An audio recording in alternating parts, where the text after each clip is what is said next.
19 ವರ್ಷದ ಯುವಕನೊಂದಿಗೆ ಸರಸ ಸಲ್ಲಾಪ ಮಾಡಿ ಸಿಕ್ಕಿಬಿದ್ದ 35ರ ವಿವಾಹಿತ ಮಹಿಳೆ. 35 ವರ್ಷದ ವಿವಾಹಿತ ಮಹಿಳೆ ಹಾಗೂ 19 ವರ್ಷದ ಯುವಕನ ನಡುವೆ ಅನೈತಿಕ ಸಂಬಂಧವಿತ್ತು ಎಂಬ ಆರೋಪದ ಮೇಲೆ ಇಬ್ಬರನ್ನು ತಡರಾತ್ರಿ ರೆಡ್ ಹ್ಯಾಂಡ್ ಆಗಿ ಹಿಡಿದ ಗ್ರಾಮಸ್ಥರು ತಕ್ಷಣವೇ ಸ್ಥಳೀಯ ಆಂಜನೇಯ ಸ್ವಾಮಿ ದೇವಾಲಯಕ್ಕೆ ಕರೆದೊಯ್ದು ಬಲವಂತವಾಗಿ ಮದುವೆ ಮಾಡಿಸಿದ್ದಾರೆ.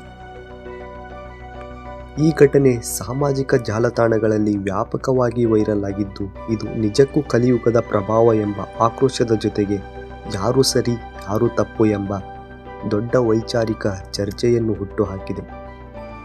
ಸಮಾಜ ಮತ್ತು ವೈಯಕ್ತಿಕ ನೈತಿಕತೆಯ ದೃಷ್ಟಿಯಿಂದ ಈ ಸಂಬಂಧವು ತೀವ್ರ ಸಮಸ್ಯೆಯಿಂದ ಕೂಡಿದೆ.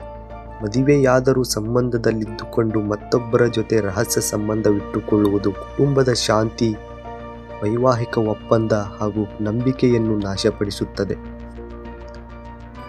ಇನ್ನೊಂದೆಡೆ ಸಮಾಜವನ್ನು ಸುಧಾರಿಸುವ ನೆಪದಲ್ಲಿ ಗ್ರಾಮಸ್ಥರು ಕಾನೂನನ್ನು ಕೈಗೆತ್ತಿಕೊಂಡಿದ್ದು ಅತ್ಯಂತ ಅಪಾಯಕಾರಿಯಾದ ನಡೆಯಾಗಿದೆ. ಸಮಾಜದ ಹಿತಾಸಕ್ತಿ ಹಾಗೂ ಮಾನವೀಯ ಮೌಲ್ಯಗಳ ಆಧಾರದ ಮೇಲೆ ವಿಶ್ಲೇಷಿಸುವುದಾದರೆ ಇಲ್ಲಿ ಇಬ್ಬರ ನಡೆಗಳು ತಪ್ಪು, ಆದರೆ ಗ್ರಾಮಸ್ಥರು ಮಾಡಿದ ಕೆಲಸ ಅತ್ಯಂತ ಅಪಾಯಕಾರಿ. ಅನೈತಿಕ ಸಂಬಂಧವು ವೈಯಕ್ತಿಕ ಧರ್ಮ ಮತ್ತು ಕುಟುಂಬದ ನಂಬಿಕೆಗೆ ಬಗೆದ ದ್ರೋಹವಾಗಿದ್ದರೆ, ಗ್ರಾಮಸ್ಥರು ಬಲವಂತವಾಗಿ ಮದುವೆ ಮಾಡಿಸಿದ್ದು ವ್ಯಕ್ತಿ ಸ್ವಾತಂತ್ರ್ಯದ ಮೇಲೆ ದೌರ್ಜನ್ಯ ಹಾಗೂ ಅಪರಾಧವಾಗಿದೆ. ತಪ್ಪು ಮಾಡಿದವರನ್ನು ಕಾನೂನಿನ ಚೌಕಟ್ಟಿನಲ್ಲಿ ವಿಚಾರಣೆ ನಡೆಸಬೇಕಿತ್ತೇ ಹೊರತು ಗುಂಪು ಕಟ್ಟಿಕೊಂಡು ಕಾನೂನನ್ನು ಕೈಗೆತ್ತಿಕೊಳ್ಳುವುದು ಸಮಾಜಕ್ಕೆ ಒಳ್ಳೆಯದಲ್ಲ. ಮತ್ತೊಂದು ವಿಡಿಯೋದೊಂದಿಗೆ ಭೇಟಿಯಾಗೋಣ. ನಮಸ್ಕಾರ.